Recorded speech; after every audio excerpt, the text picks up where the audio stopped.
What is going on, Diablo 2 fans? Dobrunsky here, and today I'm going to be breaking down what I think is the most undervalued and underappreciated build in Diablo 2, and that is the Trapsin. I'm going to spend some time going over the pros and cons associated with the build, and then I'll go over the attributes, the skill tree, and we'll wrap everything up with some gear and gameplay. But I will have timestamps in the description below like all my previous build videos, so they're there for you guys to use, so please take advantage of them. And also a quick reminder, if you guys do enjoy my YouTube content, I do stream twice a week on Twitch, and I also have the link for my Twitch channel in the description below.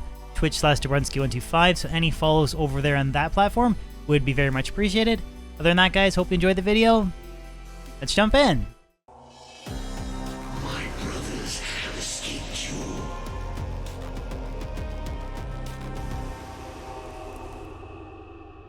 So as far as the pros go for the Trapsin, the first major one is the build has multiple sources of damage. So you have physical damage from your Mercenary, lightning from Death Sentry and Lightning Sentry, as well as fire from Fire Blast, and also the corpse explosion damage from Death Sentry. So you're really not going to encounter any monster that you can't really handle. The second major pro is that the Assassin has tons of life. So you can actually achieve like well over 3,500 life with a really good inventory and a good CTA, which is something that you can't really accomplish with the Lightning Sorceress, or really any Sorceress in general. So you don't have quite the damage output of a Sorceress, but you're going to have way more life. And the third major pro is that the build has fantastic utility. So between Cloak of Shadows and Mind Blast, you can basically nullify some of the most dangerous monsters in the game and just make them sit there and take damage while they can't do anything to you. It's just a very, very powerful aspect of the Trapsin. Utility is amazing. So as far as the cons go, I've already kind of alluded to it. Your max damage output, even with the best possible gear, is never going to match other elemental damage dealing characters like the Javzon and Lightning Sorceress. You just can't really get that damage output. The second con is that some people personally find the build boring to play. I don't mind playing the Trapsin, but a lot of people don't like the gameplay of laying down your 4 Lightning Sentries, your 1 Death Sentry, and then kind of sitting back, spamming your utility spells while your traps do all the work for you. It's its own unique playstyle, so you really kind of either like it or you don't like it. And the third major con is that some of the best possible in-slot gear is very difficult or next to impossible to find, including the weapons that I'm using on this character. More of that when we go over the gear, but they're actually hero edited because I've never been able to find like the best possible claw set, so very challenging to find some of the best in-slot gear. So for the attribute distribution for this Trapsin build, I went with a max vitality setup. So this means enough strength to equip your gear, nothing into dexterity, nothing in energy, and then everything else into vitality. Now you'll see that my res cap, my split is 33, 33, 36, and 33. When I cast Fade, that'll be completely capped, so that's sort of taken care of. Now, I do also want to note that I don't think max block is really ever worth it for a Trapsin. Your amazing utility like Cloak of Shadows and Mind Blast and naturally having a massive life pool, I just don't personally see the point of investing more points in dexterity, but that is an option if you want to go max block. You can invest enough dexterity to get that 75% block rate. So for your skill point investment, first starting off with the martial arts skill tree, this is a really easy one to cover. Trapsin, I don't recommend investing a single point into this skill tree. Then for the Shadow Discipline skill tree, I recommend putting 1 hard point into all of these skills: Psychic Hammer, Claw Mastery, Burst of Speed, Fade, Weapon Block, Cloak of Shadows, and Mind Blast. There's a couple points that I want to talk about for the Shadow Discipline skill tree though. You cannot cast Burst of Speed and Fade at the same time, so you really need to pick which one you're going to use. For this particular setup, because I'm using extremely rare claws, I can get away with using Fade, but if you need more increased attack speed to lay down your traps quicker, then you're probably going to want to use Burst of Speed instead.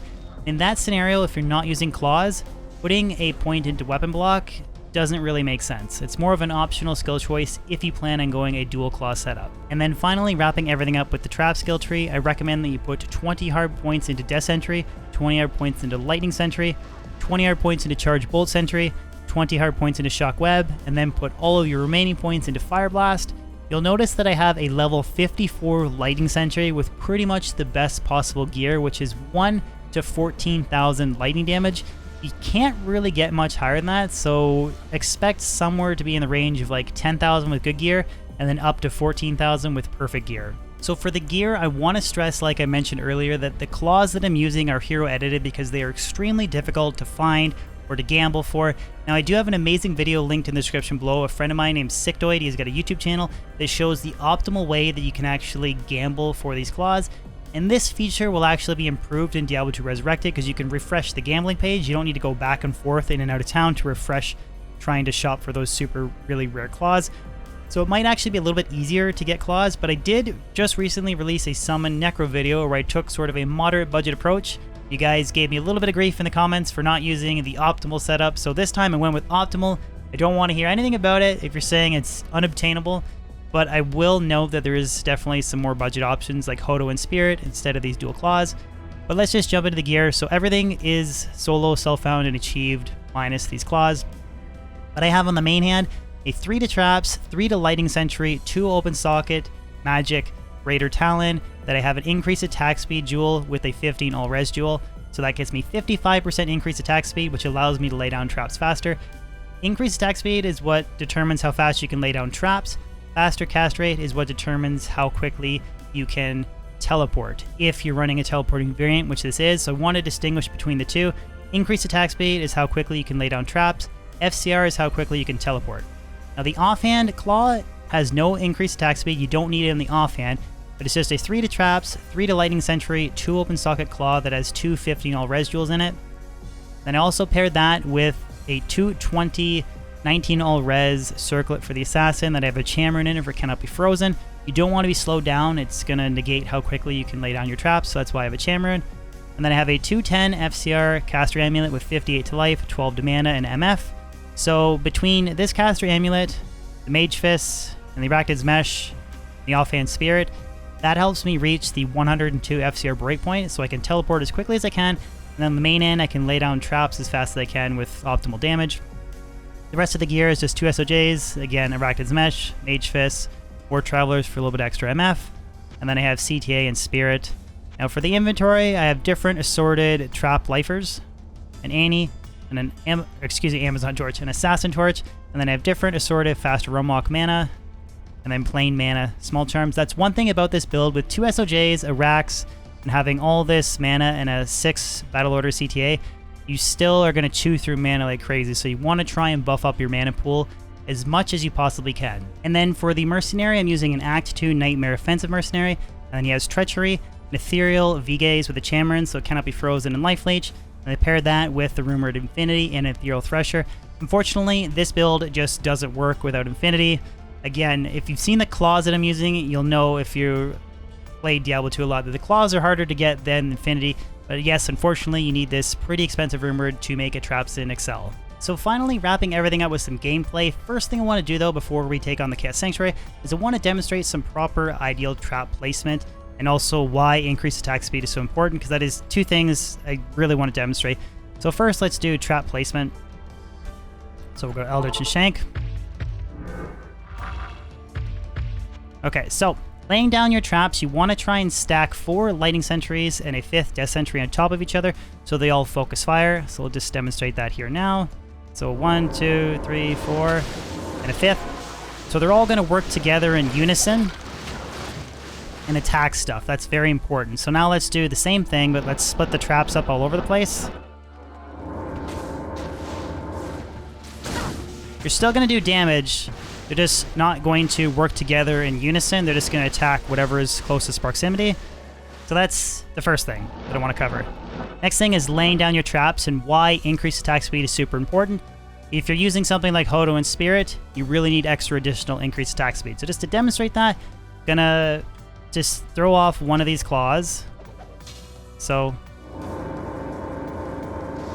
that's how quickly we can lay down when we got good increased attack speed, right? Now we'll swap that claw with this claw. So now we don't have increased attack speed on the main hand. Now you're going to see a difference here. It's not horrible, but it's nowhere near as quick. You can definitely see a difference in how quickly you can lay them down, and that's why you really need to decide whether or not you're going to use Fade or Burst of Speed. That's very key. Because of this setup, and I have my Crazy Claws, I can use Fade to help cap out my resistances, and get extra DR. But if you're using something like Hodo and Spirit, in that case you want to use Burst of Speed, because you can't use Burst of Speed and Fade at the same time. So finally wrapping everything up with some gameplay, gonna run through the Chaos Sanctuary and try and demonstrate using the traps, using Cloak of Shadows, and using Mind Blast as a utility skill. So you want to lay down 1, 2, 3, 4, a 5th, and you can just sit here and Mind Blast stuff while your traps do their work. You can convert some of these monsters as well. We'll try and demonstrate Cloak of Shadows too. 1, 2, 3, 4, 5. Oh, that was an interesting Vizier spawn. Or Infector spawn. But see, that doesn't really matter because I can sit here and spam Mind Blast. Literally convert this entire pack. And lay down my traps. Again, this build has amazing utility. For what it lacks in pure damage, the ability to just do that and turn around and Mind Blast stuff and turn it to your side is just very undervalued, underappreciated in my opinion. So I'll show off Cloak of Shadows too. I can literally make all of these monsters invisible to me just from a single cast of a skill. Some of these guys on the fringe didn't get hit by it, but again, showing off how powerful utility skill Cloak of Shadows is. I still think I prefer Mind Blast. They're both really good. Sit here, Mind Blast the Sace back.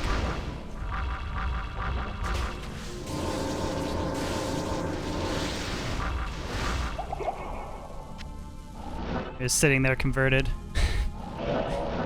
And let's finish up with Vizier.